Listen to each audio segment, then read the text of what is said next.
tranquilos. Sí, estoy probándome algún regalo. Siéntese ahí. Aquí hay una persona que se ocupaba en esta cabina, era diferente, hace muchos años, hace muchos hijos. Bueno, Yulisa ya tiene los 3 niños, están grandes, hay un ministerio y una senaduría por ahí y unas canas por aquí.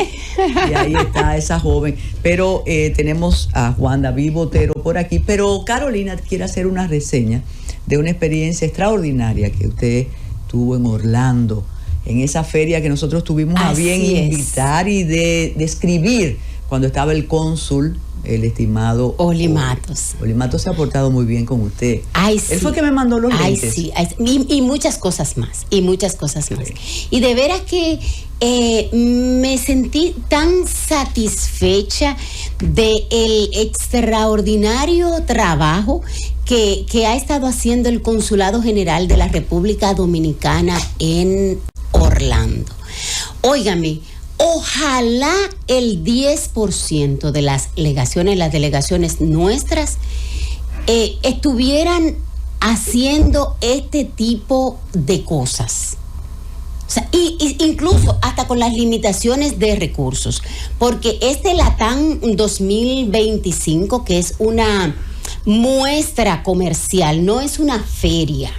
Es importante. Es una muestra comercial en el que las empresas, los emprendedores y no solamente las empresas agropecuarias, también las empresas de servicios tienen la oportunidad de hacer ruedas de negocios. Eran más ruedas de negocios, presentación de sus capacidades para entrar a un mercado tan competitivo como el mercado norteamericano, pero un mercado con tantas oportunidades para productos que vienen desde México, productos que vienen desde Colombia y desde la República Dominicana. Pero fue tan interesante porque esta muestra también abrió oportunidades para el mercado latino completo, porque ahí había entonces también presencia puertorriqueña, cubana, venezolana. Bueno, ahí había, por ejemplo, personal costarricense ofreciendo los aguacates hash de la República Dominicana, por decir.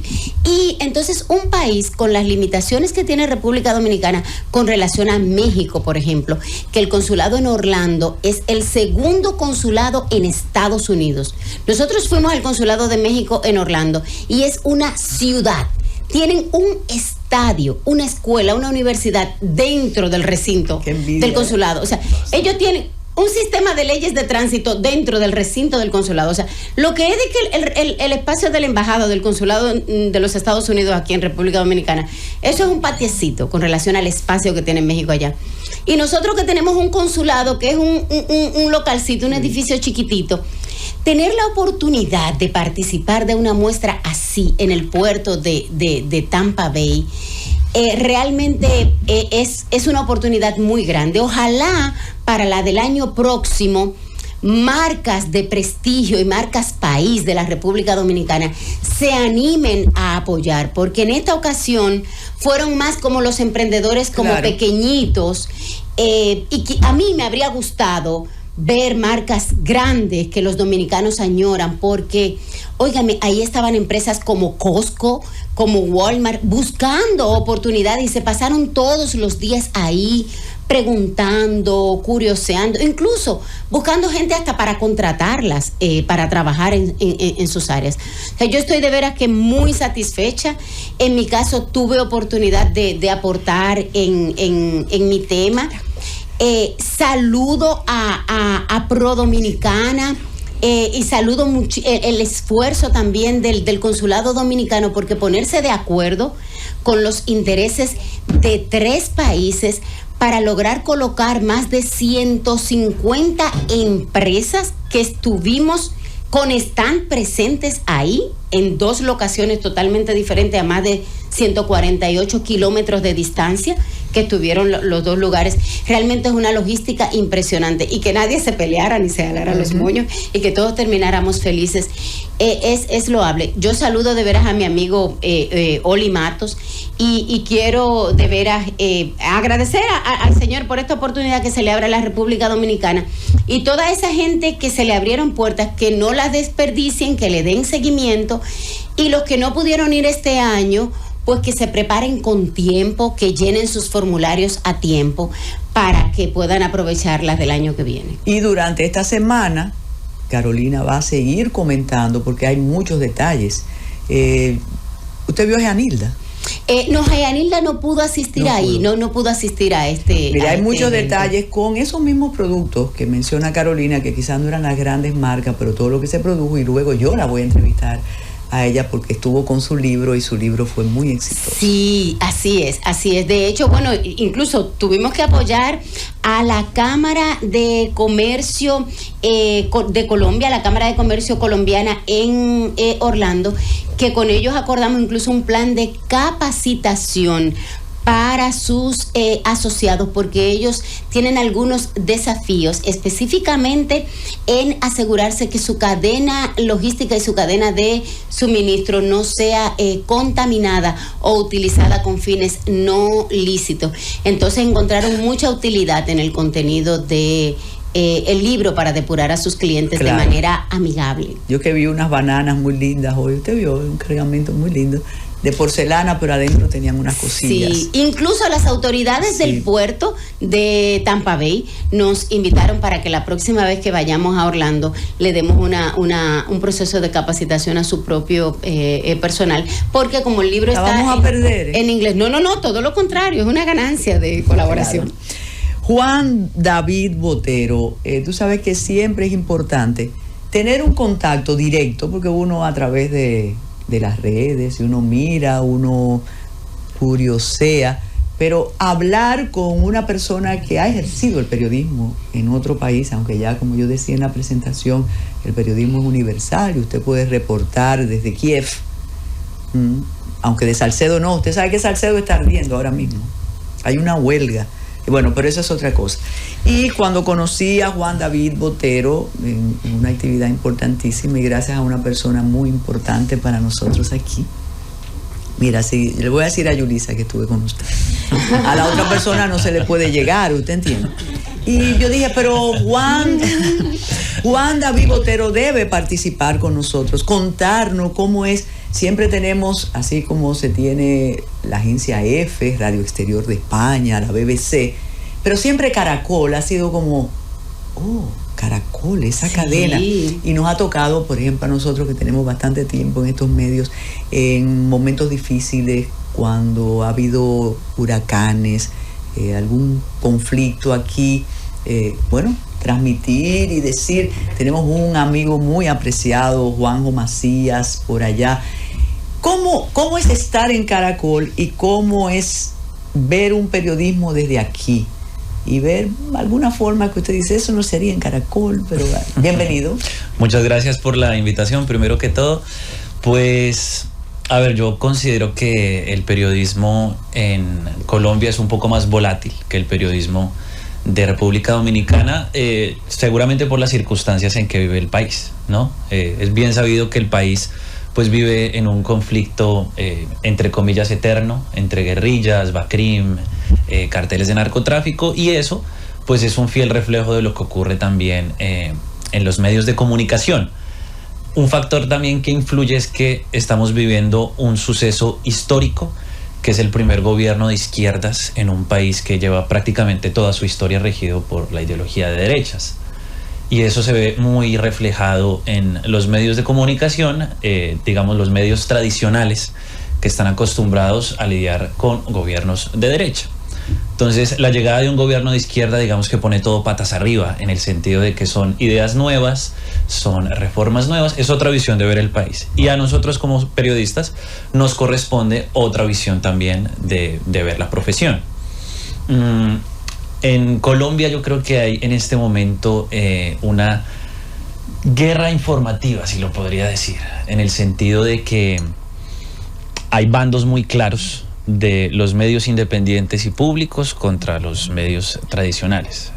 Los medios tradicionales buscando, no sin razón,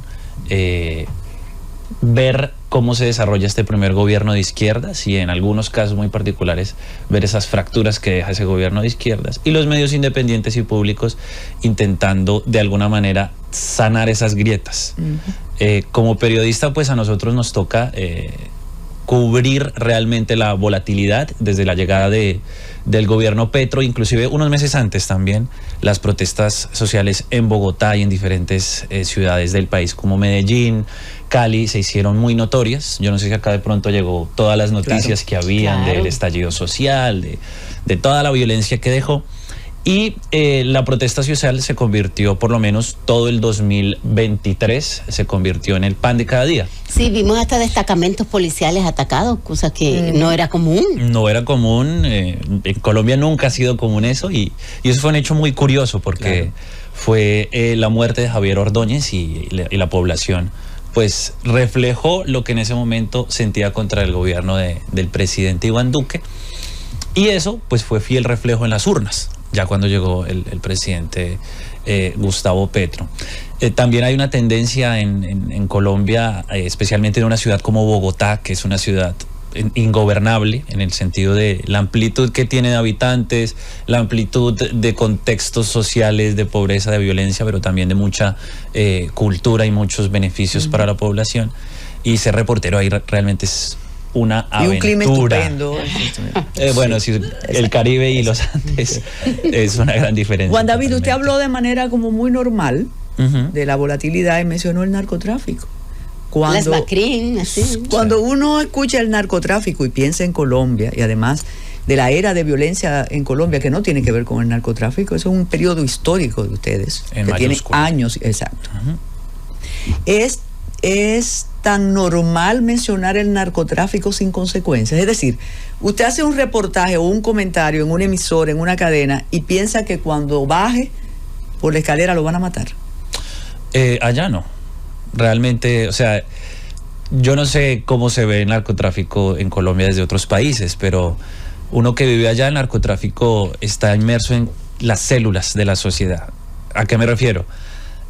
Uno cree que el narcotráfico es de los políticos que rigen las instituciones más grandes, pero uno investiga y resulta que la policía que protege a esos políticos está untada también un poco de narcotráfico, y uno dice, bueno, no puede ser que el tendero o el comerciante también esté ayudando en algunos casos, ¿no? Porque no se va a desmeritar mucho esa profesión, claramente, pero me refiero desde el pequeño poblador hasta un comerciante, hasta una institución municipal, hasta una gobernación. Entonces, digamos que para nosotros hablar de eso es el pan de cada día hasta un punto.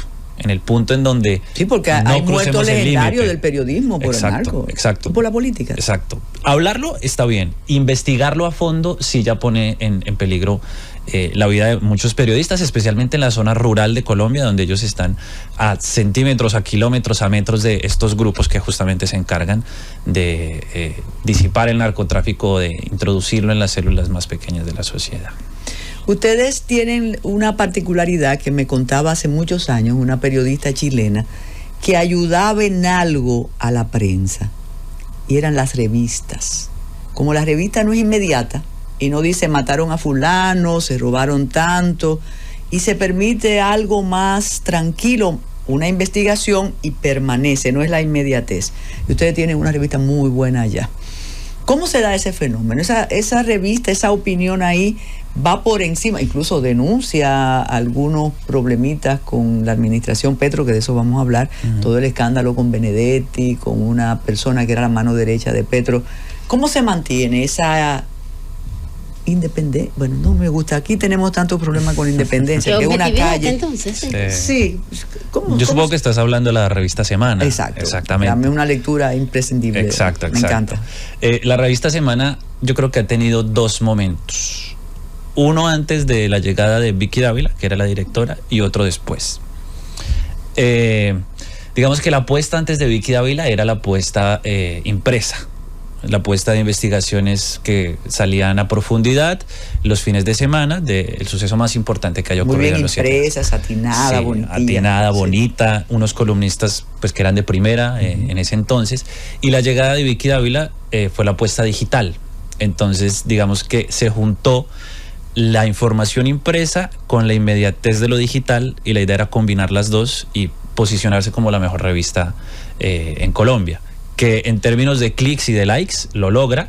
En términos de objetividad, unos dicen que sí, otros dicen que no, especialmente porque no es Para nadie es ningún secreto que Vicky Dávila no está a favor del gobierno Petro, y siendo la directora encargada de la revista, pues lo muestra, lo ha sustentado en algunos casos, y eso le da el protagonismo que hoy tiene, que renunció a la revista Semana y justamente está siendo una candidata presidencial. Y con relación precisamente a ese punto de el periodismo digital, quisiera tu opinión, sobre todo por el liderazgo que han tenido ustedes en la región de este periodismo tradicional. ¿Qué ha pasado en Colombia con esta ebullición ahora de estos medios digitales? ¿Ha habido resistencia del periodismo conservador tradicional? ¿Ha habido una fusión? ¿O el periodismo digital rápido, al vapor, ha absorbido todo lo demás? ¿Cuál ha sido la situación? Yo creo que absolutamente todos los medios, quieran o no quieran, tienen que estar inmersos en las dinámicas del periodismo digital. El que no esté ahí en este momento pierde por lo menos audiencia, pierde por lo menos seguimiento. En términos de lo que le toca hacer a un periodista, te voy a hablar en términos del periodista, lo que le toca hacer y lo que hacen los medios. Entonces, al periodista le toca transformarse en un todero. Es decir, toca saber escribir, toca saber grabar videos, toca saber editar videos, toca saber editar audios, toca saber redactar trinos y toca saber salir al aire, a veces todo en 10-15 minutos. Y hacer el marketing también. Y hacer el marketing del medio y el marketing de uno, porque en el periodismo digital ha pasado lo que no debe pasar, según mi punto de vista, que el periodista se convierte en el protagonista de la noticia. Y eso es lo que transforma un poco el periodismo digital. Muchas veces se pierde el foco de lo que es la noticia y pasa el foco a quien la cuenta. Sí, y la preocupación por el tema del engagement y el tema de los likes, ¿ha terminado afectando también al periodismo tradicional allá? Yo creo que el periodismo tradicional se fusionó muy bien con esta forma de engagement, en el sentido de que los medios tradicionales compiten por quién saca la información primero, y eso obliga a tener más cobertura periodística, a tener más inmediatez. Hay un noticiero que es de los más importantes, que es Noticias Caracol, que no solo tiene su canal de televisión y sus redes como Twitter, TikTok, Instagram, etcétera, sino que hizo una apuesta a transmitir en YouTube todo el día. Tiene un noticiero, aparte de los noticieros principales, tiene un noticiero en YouTube que lo dirigen periodistas más jóvenes, en los que la apuesta es absolutamente a la inmediatez. Entonces son jóvenes sentados presentando las noticias que ocurren al minuto en cualquier parte del país, y en este momento es el único noticiero que lo está haciendo, y eso pone la vara alta para que los otros medios pues estén a la par, sin tener esos recursos para hacer lo mismo en YouTube. ¿Y no le ha afectado la credibilidad? O sea, ¿no corren el riesgo de publicar una noticia y luego tener que retractarse? Sí ha pasado, y hay algunos casos muy importantes. Sin embargo, digamos que yo creo que los medios tradicionales saben cómo manejar esta situación para que no les afecte tanto. Así se equivoquen o no, tienen un poder bastante importante y una narrativa que saben manejar muy bien, y salen a veces muy bien librados, muy pocas veces mal librados. Con toda esa combinación de posibilidades de hacer y divulgar opinión, y con eso tan importante que usted dijo, que el comunicador nunca debe ser protagonista, usted mencionó la radio. Como personas que amamos la radio todavía, y sin el todavía, en Colombia sigue siendo muy importante. Bastante. Entonces la radio permanece y se mantiene, y eso hay que siempre notarlo. Muchas personas colombianas en sintonía, fascinadas con su presencia aquí. Muchas qué gracias. Bueno, qué bueno. Y usted sabe que Teresina es la presidenta del Club de los Dominicos Colombianos aquí. Ella siempre dice que habla nada más de Medellín y Bogotá, pero que Cartagena existe. Ay, claro que sí. Sí. Es que Cartagena es un segundo Santo Domingo. Exacto. Mire, usted mencionó así como, ¿verdad? Bueno, y ahora que hay un gobierno de izquierda, si usted tuviera que evaluar como periodista, no como persona que quizás esté disgustada, o que quizás votó por el otro o por la otra, o porque en su municipio tal, ¿qué le parece la administración Petro en este momento? Ponen aprietos. Use la historia. Pues yo creo, y esto lo he conversado mucho con mi esposa, que tiene que aguantarse todos mis monólogos sobre esto. Pues imagínese que está hablando con ella y que nadie más lo escucha. Perfecto, Eso, perfecto. Haga el ejercicio. Yo he estado, desde el principio del gobierno Petro, he estado muy a favor de sus ideas, pero en términos periodísticos e informativos creo que el manejo que tiene la presidencia es muy malo en forma y quizás muy bueno en fondo. Las ideas son increíblemente transformadoras, ¿no? A veces pecan de ambición, pero la forma de transmitir la información del gobierno cayó en lo que estábamos hablando ahorita, que es una dinámica volátil de quien genera una reacción primero. Mire, se Esto parece es un mal- poco aquí. No, iba a decir un mal generalizado, Sí. sea Mal diplomático. Elegante. Sí. Exacto. Y el presidente, yo no sé si ustedes vieron lo que pasó hace más o menos 2 semanas. En la reunión de ministros. A la Con reunión lo- de ministros primero. con lo de Trump. Y con lo de Trump. Ajá. Sí. Que lo de Trump fue un trino a las 3 de la mañana del presidente, desautorizando algo que ya había autorizado y justificando la desautorización. Pues Terrible. a mí no se me hace eso una forma correcta de un jefe de Estado manejarse. No soy quien para criticarlo, pero personalmente como periodista es una información muy delicada que de pronto no se Es debió un haber riesgo manejado así. cuando, debido a la personalidad de algunos jefes de Estado y de gobierno, Juan David Botero, que ellos asuman que ellos son sus propios voceros y no se lleven de los estrategas ni de los expertos en comunicación. Tiene que ser muy hábil para que no sea un riesgo. Yo creo que en la mayoría de casos es un riesgo total. Yo lo veo, por ejemplo, con Donald Trump, cuando trina, con Milei, una criptomoneda, cuando trina, con Petro, que genera una crisis diplomática cuando trina. Y son muy pocos los habilidosos. No me viene a la cabeza alguno que sea habilidoso en este momento, pero en la mayoría de casos creo que uno debe tener un equipo que lo asesore para transmitir información de país, ¿no? Yo escucho mucho al presidente Milei y muchos presidentes también justifican que su cuenta es personal, la cuenta de Twitter, y que eso debería estar separado de su cuenta Aquello de presidencial. Superman y Clark Ah, Kent. sí. Exacto. Entonces, no, yo lo dije en mi cuenta personal, pero nada tiene que ver con que yo sea Pero en esa presidente. cuenta personal comparten los decretos. Entonces, Exacto. si es su cuenta personal, Exactamente. No, ¿por ahora qué no Milei- pone solo los nietos ahí? Milei ha intentado salir del problema con la sugerencia a la inversión en criptomonedas y se pareció a aquello de Bill Clinton, que cuando le preguntaron si fumaba marihuana, dijo, no, yo me la puse. Ajá. Aquí, pero más nada. Tenemos que hacer una pausa. La verdad que Claro. Juan David Botero ha sido, yo sabía, hacemos la pausa. Y la fila, Adelante, y la fila. Luis. Pero lo de Barranquilla es ineludible. Así dice la canción, para Barranquilla Pa' me voy. Barranquilla, y Teresina Claro dice que que Cartagena sí. ni Cartagena, es Barranquilla. Barranquilla. mi No, querida. pero usted Ah, dijo Barra- Barranquilla Yo y dije dijo, claro que sí. Y entonces Después dijo, y Cartagena. Cartagena. Y entonces Santa yo dije, Marta. y yo dije que Cartagena se parece mucho a Santo Domingo. Claro. Además, allá hay un botero. Claro, Claro. Aquí hay un Y botero. Y esas calles aquí hay empedradas, otro, y aquí porque hay otro. Juan David Botero sigue con nosotros. Seguimos con el periodismo en Caracol, el periodismo en Colombia, pero estamos adentrándonos a la política, aunque después vamos a hablar de arte con Juan David. Usted dijo que se siente que todo ha cambiado. ¿Cómo se siente que hay un gobierno de izquierda y de la nueva izquierda realmente? Porque no es la izquierda, ¿qué? Es la No, nueva izquierda. Es la nueva izquierda. Una izquierda 3.0. 3.0, el progresismo, lo que se le dice. Sí. Ha cambiado mucho las relaciones entre las personas porque es muy complicado hablar de política. En un país donde una opinión mal dada pues genera una amenaza o pone en riesgo una vida, especialmente cuando sale la gente a hablar en los medios de comunicación. Inclusive hace unos días el director de la Unidad Nacional para la Gestión del Riesgo y Desastres, que es el señor Carlos Carrillo, increpó a una periodista porque, según él, la información no era verídica, y la información era que había un contrato de esta institución en la que al parecer estaba relacionado un miembro del ELN, de la guerrilla del ELN.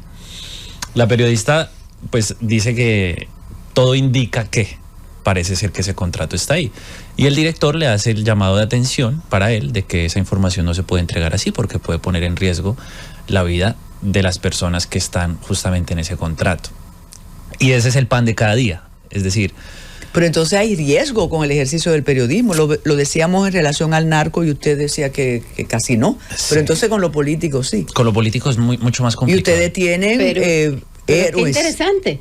Que es más Mártires de la complicado, prensa que tienen es más ustedes. complicado con lo político que con el narco. Lo que pasa es que todo está igualmente relacionado, o sea, separar lo político del narco, de la guerrilla, no es tan fácil, en el sentido en que uno no sabe cómo Mira, están, todos estamos ahora. Sí, como que. cómo están relacionadas las personas, porque digamos, la Unidad Nacional de Gestión del Riesgo estaba en un escándalo de los más grandes, supuestamente, que ha habido en los últimos años, porque se habían robado miles y miles de millones de dólares. El director saliente había firmado contratos de forma irregular para llevar carrotanques de agua a La Guajira, que es una zona donde falta agua. En unos municipios se fingían en el papel desastres para dirigir dinero hacia esos municipios, y los políticos que ponían los alcaldes de esos municipios cobraban su cuota. Esa es la investigación que se Muy está... bien hechecito el Ajá, un entramado como de corrupción. Y hay se que sigue pensar La investigando. Guajira, que eso queda...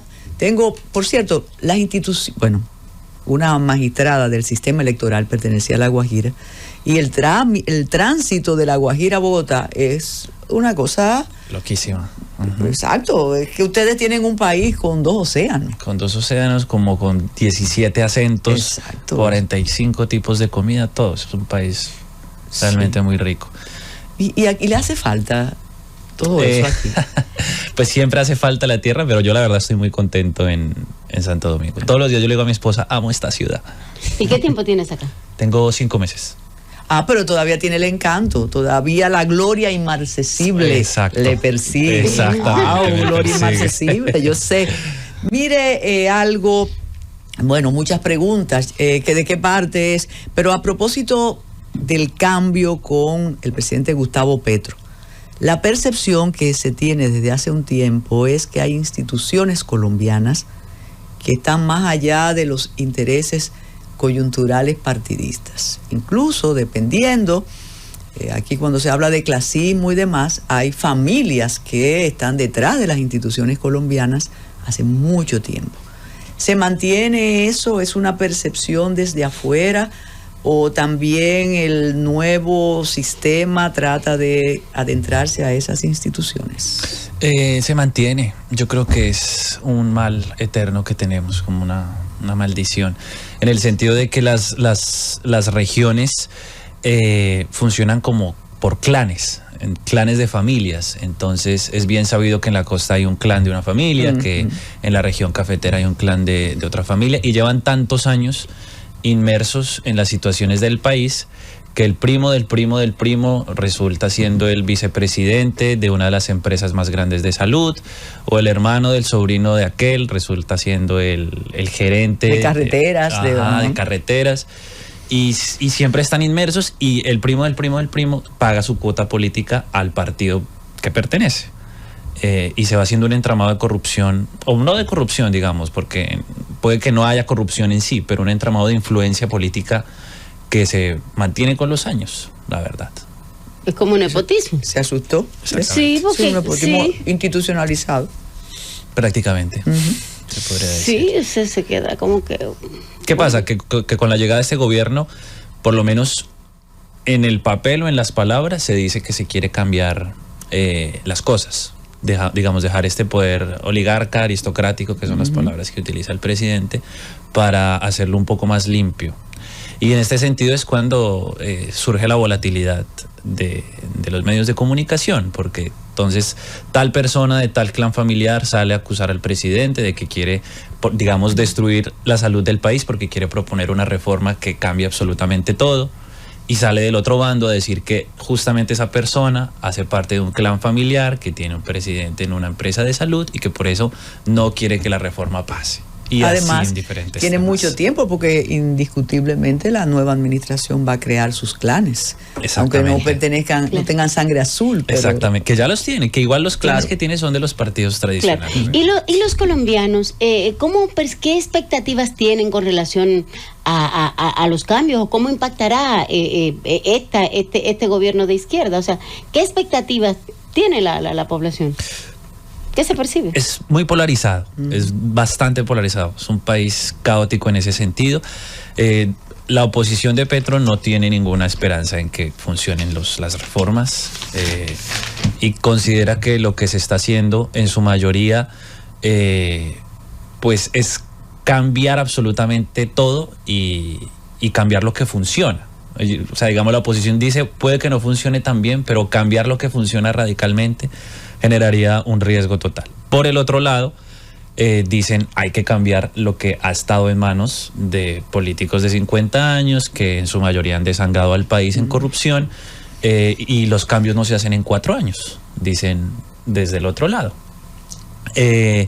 Y es bien, o sea, es cierto que un proyecto político puede necesitar muchísimos años para consolidarse, pero es cierto que hay muchos casos que han rodeado al presidente Petro que, pues digamos, no se ven como un cambio real, rodeado de los políticos de la misma estirpe o a veces sin saberlo, según dice él, también rodeado de directores en ciertas entidades que no hacen lo que deben hacer. Hablemos de paz. ¿De verdad se siente la paz? ¿El presidente Santos logró lo que quería o todo también se convirtió en una fantasía? Yo creo que es una fantasía realmente.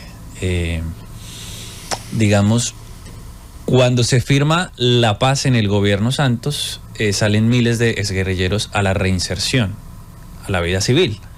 Y para esto se crean lugares donde ellos aprenden labores como cultivar, tejer, labores de oficio que les puedan ayudar a salir al mundo. Cuando salen al mundo, son guerrilleros que en algunos casos llevan muchos años estando en la guerrilla y que tienen detrás de sí pues un historial y enemigos varios. En muchos casos, cuando salen a la vida civil, no sé si el Estado no lo consideró o no se preparó, pero toman venganza. Y muchos de los exguerrilleros que han firmado el acuerdo de paz han terminado asesinados justamente por este historial que ellos tienen y que ellos querían saldar o sanar. Ya con la llegada de la paz total, se dieron cuenta el Estado que tras la firma del acuerdo de paz, las fuerzas militares no cubrieron esos espacios que dejó la guerrilla, esos espacios donde ellos estaban. Entonces diferentes grupos criminales, al no ver la presencia del Estado, tomaron estos lugares y empezaron ellos también a delinquir. Es cuando llega el gobierno Duque con otra política de enfrentarlo directamente con todo el peso de las fuerzas militares y la fuerza pública, que igual genera violencia. Hubo un atentado durante su gobierno de la Escuela General Santander, no sé si ustedes se acuerdan, un carro bomba que entró a una escuela y mató decenas de policías. Y luego llega la propuesta del presidente Petro de la paz total, que es básicamente el otro extremo. O sea, no vamos a enfrentarnos a ninguno y vamos a negociar con todos. Y al negociar con todos, es tanta la búsqueda de la paz que yo creo que a veces no se castiga como se debe. Y se permiten muchas cosas en busca de la paz. Hay muchos incumplimientos por parte de las guerrillas. Las guerrillas dicen que ellos incumplen porque el Estado incumple. Y eso generó, por ejemplo, hace un mes más o menos, uno de los desplazamientos más grandes que ha tenido la región del Catatumbo. Cerca de 50.000 desplazados por enfrentamientos entre el ELN y las disidencias de las FARC. Y ahorita la situación es más crítica porque la gente que quiere volver a sus territorios no puede, porque estos grupos llenaron estos caminos de minas. Algunos se preguntan cómo, sobre todo su generación, pueden vivir con esa incertidumbre. Y como usted terminó, con eso lleno de minas. Claro. ¿Cómo se puede hacer una vida cotidiana sabiendo que alrededor tú tienes todo eso? Pues yo creo que la extensión de Colombia, digamos lo grande que es, permite estas dos diferencias del citadino y del rural. Entonces, el que está en la ciudad habla del problema como si no fuera suyo y no lo vive como lo viven los que realmente están allá. Yo soy citadino y digamos, a mí a veces me pesa hablar de esto con tanta naturalidad porque es evidente que no lo he vivido como lo ha vivido alguien que de verdad sufrió el conflicto armado. Pero con la cercanía que me ha permitido el periodismo de tener contacto con estas personas, pues yo a veces me parto en lágrimas realmente, porque uno conoce historias de mucho sufrimiento, en las que pues gente ha perdido absolutamente todos, seres queridos, y es, digamos, venir acá también es un refresco en ese sentido, porque República Dominicana no es un país que tenga estos conflictos tan violentos, y eso le permite a uno como pensar las cosas desde otra perspectiva. Como decía un informe hace un tiempo, que no había en Colombia, a veces se hace tan extenso, un familiar que no tuviera un mutilado, un muerto, huérfano. Exactamente. Se nos queda el arte, se nos queda la posibilidad de hacer periodismo en otro país. ¿Usted se siente con fuerza o con capacidad suficiente para hacer periodismo aquí? Claro que no sí. desde aquí allá, sino aquí. Claro que sí, absolutamente. Pero hay que integrar a este muchacho. Claro. Cuando me digan, yo firmo. A este joven, a este profesional. Muchísimas gracias, Juan David Botero, por su tiempo, por esta conversación. Claro, ¿no? Y entonces lo del arte pues es un pretexto para que entonces pueda volver. Perfecto, Claro. perfecto. Muchísimas gracias. La bienvenida a Mujer Seguridad, ya todos sus fanáticos están satisfechos. Ay, Ese señor sí, estaba estaban estudiando reclamando. e invirtiendo también. Claro que sí, por supuesto, y colaborando con los hermanos colombianos y mexicanos. Vino con acento usted. Más neutro, me decían que Sí. si era costarricense, que si era tica. Entonces aquí ustedes se van a quedar con el gobierno que estábamos esperando, que es el gobierno de la tarde. Quizás tengan información actualizada de lo que está pasando en Salcedo, porque como siempre he dicho, oiga esto, Juan David, nosotros podemos describir lo que está pasando ahora mismo en Mozambique, pero no Sí, sabemos en lo que está Ucrania. pasando en Salcedo, en Tenares. Así que lo vamos a saber cuando en el gobierno que estábamos esperando, lo informe. Muchísimas gracias y hasta mañana.